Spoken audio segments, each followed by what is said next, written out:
Halo guys, kembali lagi bersama gua Nandi.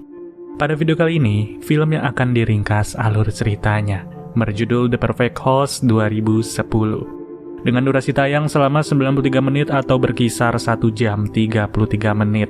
Film yang satu ini mempunyai kadar misteri yang tidak biasa. Dan semoga kalian bersama keluarga sehat, bahagia selalu ya. Film dibuka dengan memperlihatkan John Tyler, seorang pria yang terlihat lari dari sesuatu. Penuh rasa panik, ternyata John baru merampok sebuah bank.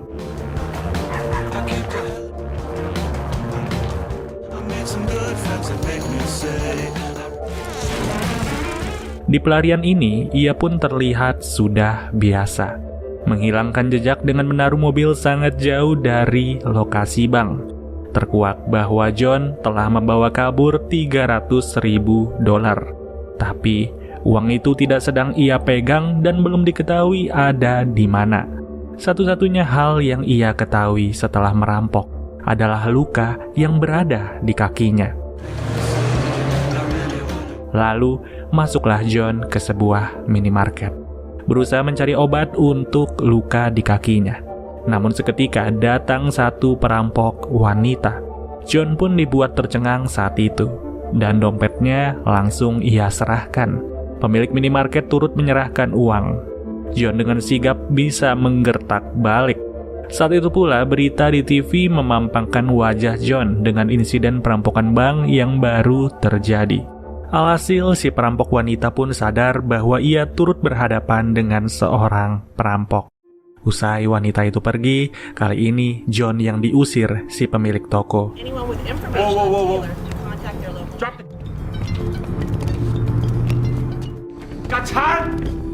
Di radio, identitas John terkuak jelas dan disebutkan berulang kali.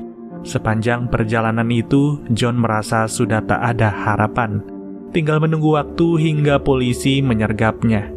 Namanya diumumkan terus-menerus dan siapapun yang berhasil menangkapnya akan diberi imbalan sangat besar. Dari situlah film The Perfect Host pun dimulai. Kemudian John berusaha untuk mencari tempat persembunyian. Ia masuk dan menjelaskan alibinya kepada tiap pemilik rumah yang kali ini seorang wanita. Secara wajar, ibu itu menolak John karena tak mungkin membiarkan orang asing masuk begitu saja. Alhasil, John segera berjalan lagi ke deretan komplek itu. Ia pun merasa tertarik untuk mengincar satu kediaman. Melirik sejenak dan pada akhirnya, John membuka kotak surat di depan rumah itu. Terlihat ada surat yang berasal dari Sydney, Australia. Tak ada siapa-siapa, dibacalah surat itu berasal dari Julia dan tertuju kepada Warwick. Warwick yang mana ia adalah si pemilik rumah. Saat itu juga John segera bergegas mengetuk pintu. Berjalan penuh harap semoga saja pemilik rumah ini baik hati. Di depan pintu John menjelaskan bahwa ia adalah rekan dari Julia. Ia dan Julia berpisah saat akan berangkat ke Sydney karena John ketinggalan pesawat dan dirampok. John pun mengarang cerita ini karena ia percaya si pemilik rumah akrab dengan Julia. Benar saja, saat itu Warwick segera keluar. Dengan itikat baik, John dibiarkan untuk masuk ke dalam rumah tersebut. Warwick sendiri menjelaskan bahwa Julia adalah istrinya. Di langkah pertama ini, John merasa berhasil. Tak disangka karangannya membuat ia bisa bersembunyi di rumah orang tak dikenal. Dengan segera Warwick menjamu John, membiarkannya duduk sembari berbincang sejenak. Tapi Warwick merasa Julia tak pernah bercerita tentang nama John, di mana John sendiri ditanya seberapa dekat ia dengan Julia. Seketika John menjawab ala kadarnya dengan berkata ia bersama Julia sudah berteman lama sejak SMP. Setelah itu diketahui bahwa Warwick akan mengadakan pesta malam ini, mengundang 4 temannya yang 2 jam lagi akan datang. Warwick sendiri senang bila John bisa ikut juga dengan pesta itu. Dan merasa tak enak, pada akhirnya John pun setuju. My parents. Oh, thank you. Lalu izinlah Warwick ke kamar untuk berganti pakaian.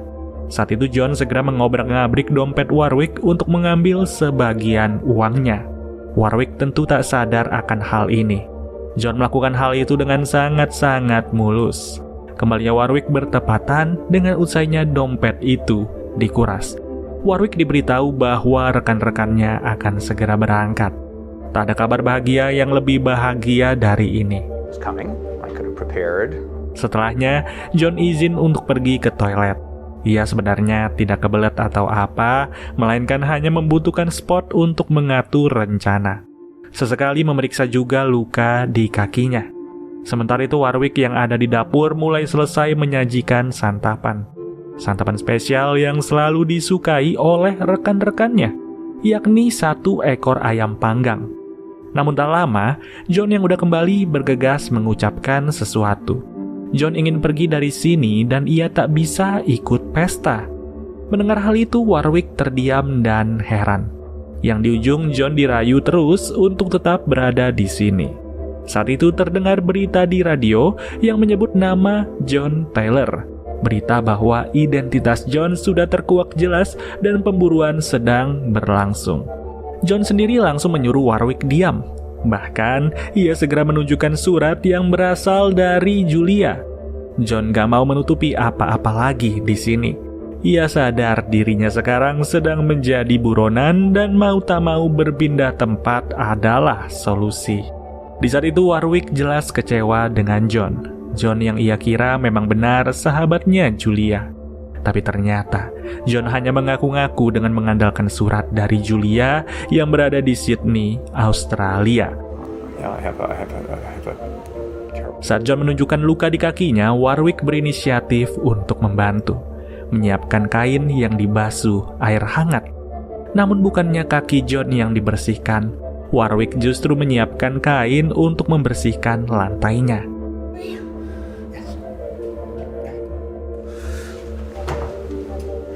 Pada lain tempat, terlihat detektif bernama Morton.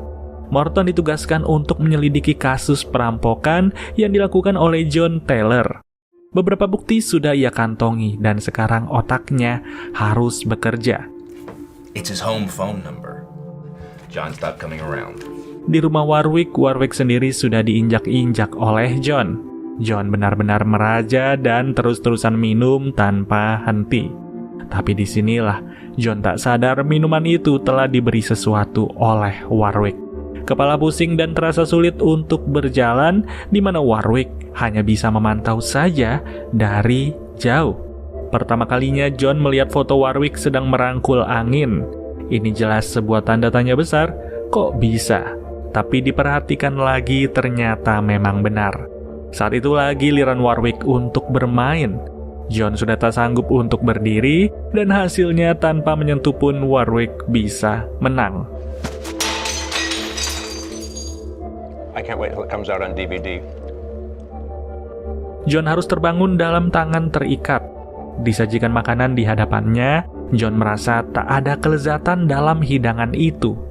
Di situ rekan-rekannya Warwick sudah berkumpul. Ini berarti pesta telah dimulai. Namun siapa sangka, sebagai tamu John turut sadar bahwa tak ada siapa-siapa di sana selain ia bersama Warwick.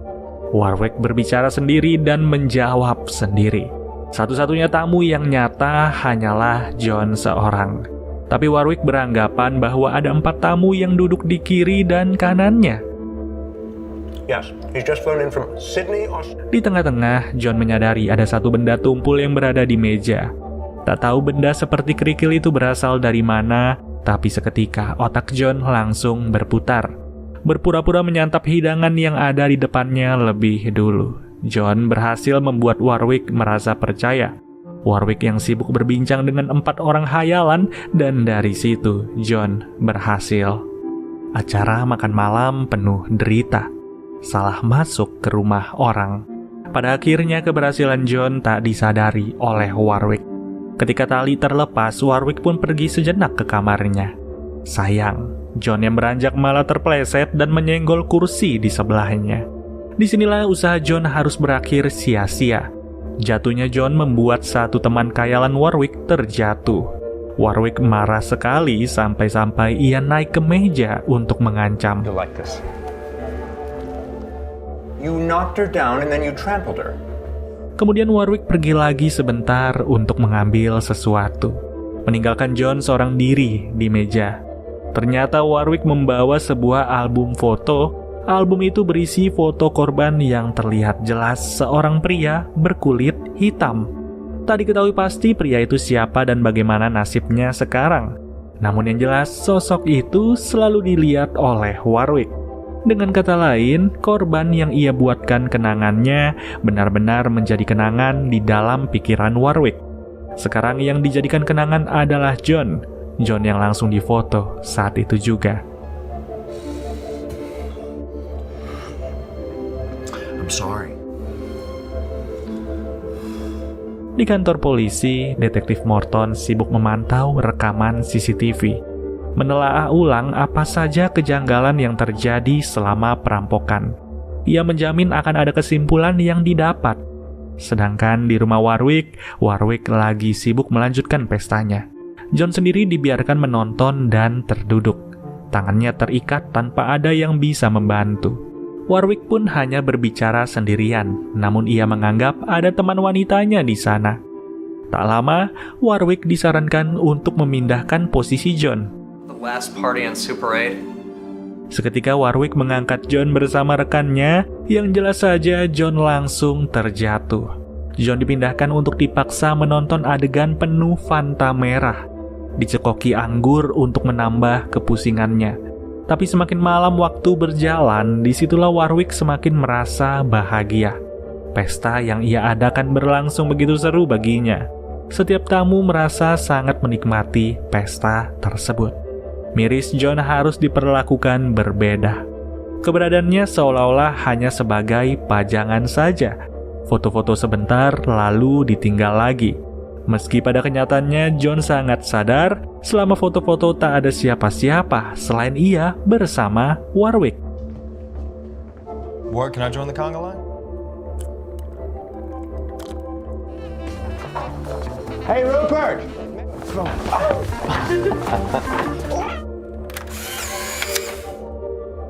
Di tengah-tengah pesta yang tak henti, John mempunyai ide untuk meminta bantuan.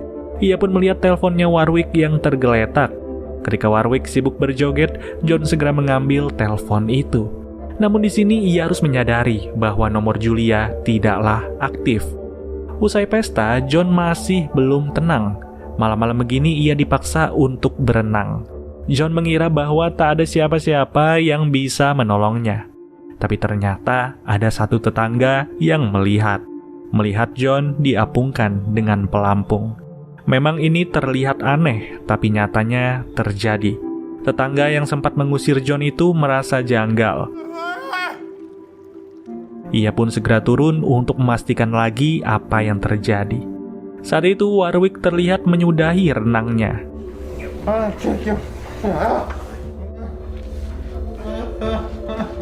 Sekejap wanita yang merupakan tetangga telah datang. John pun tak tahu ada bantuan di mana Warwick sibuk mengepel lantai. Tapi tiba-tiba Warwick langsung memakaikan John sebuah topeng. Pendengaran Warwick begitu tajam dan karena topeng itu, ujungnya si tetangga mengira semua yang terjadi hanyalah candaan. Lalu Warwick diberi nasihat oleh rekan-rekan khayalannya. Nasihat untuk menghukum John yang telah bandel. Tanpa pikir lagi Warwick menghukum dengan caranya sendiri.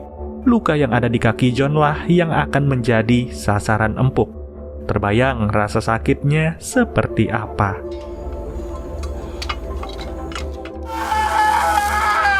Untuk kedua kalinya, John kembali difoto. Hasil foto yang akan menjadi kenangan terindah bagi Warwick. Tak diduga, selain membuat album, Warwick turut terbiasa untuk membuat surat.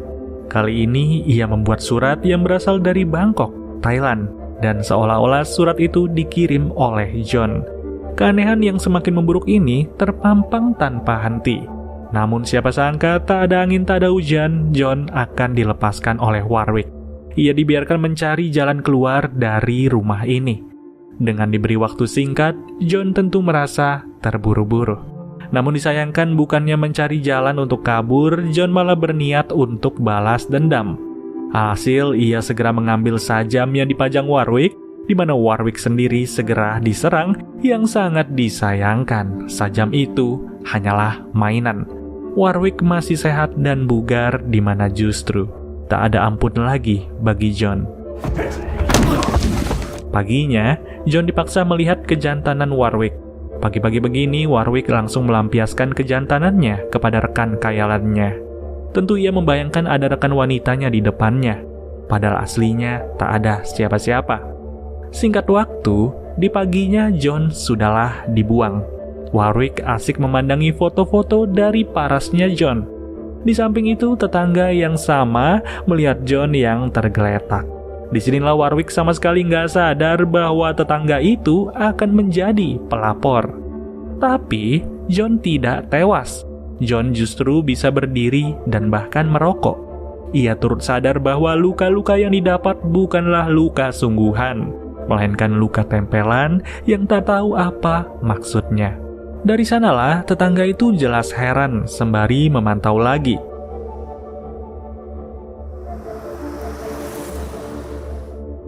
Usai merenung, John segera menelpon seseorang. Yang sekilas adegan flashback ke waktu perampokan. Ada seorang wanita bernama Simone. Dan di masa persiapan itu, Simone merupakan satu-satunya wanita yang selalu menemani John Taylor. Dengan kata lain, Simone adalah kekasihnya John. Ternyata, Simone kerja sebagai teller di bank incaran John. Dan ketika waktu beraksi tiba, John terlihat masuk ke bank tersebut. Ia sudah cukup hafal apa yang harus ia lakukan. John melihat waktu sembari melihat sekeliling, terus menunggu antrian selayaknya seorang nasabah biasa. Tapi disinilah kejanggalan terjadi. Ketika sudah waktunya John untuk maju, ia justru hanya berjalan saja, tapi tidak benar-benar maju dan membiarkan nasabah lain untuk maju duluan. Mengejutkannya, usai flashback itu, terlihat rumah Warwick didatangi oleh detektif Morton. Awalnya Warwick tak mengerti sama sekali dengan kedatangan detektif itu. Disitulah ia segera membenahi album fotonya, berikut dengan sebuah tas berisi alat rias. Di sini jelas sudah bahwa Warwick memang sengaja membuat luka palsu kepada John. Itu juga mengartikan bahwa pria kulit hitam dan 3 orang lainnya yang berada di khayalan Warwick sebenarnya masih hidup. Tapi Warwick hanya memabukkan mereka saja dan menyekap untuk dibuat luka buatan. Setelah difoto, Warwick akan meresapi foto-foto itu untuk ia jadikan tamu khayalan. Namun sampai sekarang tak tahu ada di mana 4 orang itu berasal. Mengejutkannya lagi, ternyata Warwick adalah seorang pejabat kepolisian. Ia mempunyai pangkat dan Morton sengaja datang untuk memberi laporan. Tak lain, Morton menunjukkan rekaman CCTV dari perampokan bank yang dilakukan John Taylor. Siapa sangka, Warwick sebenarnya tidak bodoh dan ia tahu John adalah perampok bank. Di mana pada laporan kali ini Morton mencurigai teller bank yang bernama Simone turut berperan. Karena dari rekaman yang ada, John sengaja membiarkan seorang wanita maju lebih dulu dengan satu alasan, yaitu agar John bisa dilayani oleh Simone yang merupakan teller bank.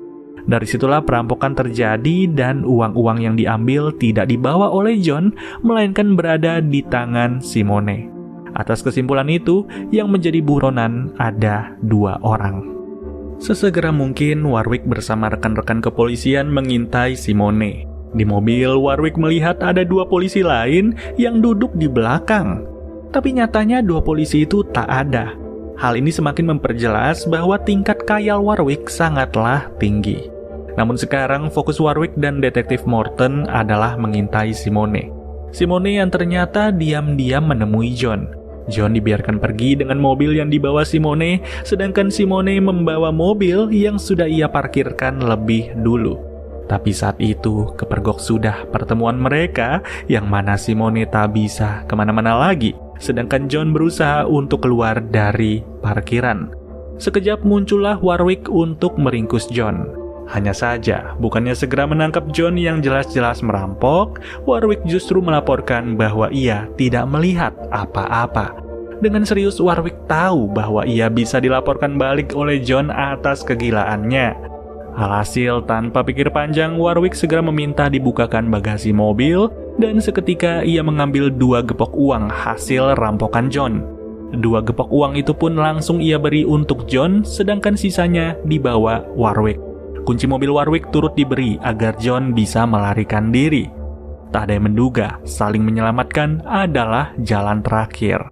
John dibiarkan pergi dengan bebas, begitu juga Warwick yang berpura-pura bodoh sembari menyembunyikan barang bukti. Singkat cerita, Morton mendapat surat dari Meksiko. Surat yang khusus tertuju kepadanya saja. Dan di posisi inilah cerita ternyata belum berakhir. Morton harus dibuat tercengang atas isi surat itu, yang mana hal ini sangat berhubungan dengan Warwick. Benar, terdapat foto Warwick bersama John Taylor. Saat itu juga, Morton segera menghampiri Warwick. Warwick dibuat heran karena Morton datang dengan wajah penasaran dan bertanya apakah Warwick mengenali John. Surat itu pun segera ditunjukkan, yang sangat tak mungkin Warwick bisa mengelak lagi. Namun dari apa yang dilihat, Warwick berkata itu adalah usaha John untuk memalukan kepolisian. Zaman sekarang setiap foto bisa diedit, begitu balasan Warwick. Tapi Morton tak berhenti sampai di situ, di mana setelah menerima surat, ternyata ia turut mendapat telepon dari seorang wanita yang mengaku tetangga Warwick. Dan wanita itu melihat seorang pria yang tinggal bersama Warwick selama beberapa hari. Dari pengakuan wanita itu, Morton berkata ia harus memeriksa rumahnya Warwick. Namun Warwick tak ingin Morton datang hanya untuk memeriksa. Jadinya, ia mengajak Morton datang pukul 8 malam untuk makan malam bersama. Undangan itu pun dilontarkan untuk Morton seorang, yang setelah berpikir panjang, akhirnya Morton menerima. Dan seiring kepergian Warwick, kita pun sadar bahwa Morton akan dijadikan khayalan berikutnya. Persis seperti 4 orang sebelumnya yang ternyata memang benar. Mereka merupakan anggota kepolisian yang sekarang telah dimutasi tanpa bisa menuntut Warwick. Luar biasa dan sangat-sangat tidak tertebak alur ceritanya. Jujur saja, sudah tak ada kata-kata yang bisa disampaikan dengan bagusnya film ini. Dan hanya ada satu kalimat, yaitu terima kasih kepada teman-teman semua yang sudah menonton video ini sampai habis. Dan kita bertemu lagi di video berikutnya. Gua Nandi cabut dulu. Dadah.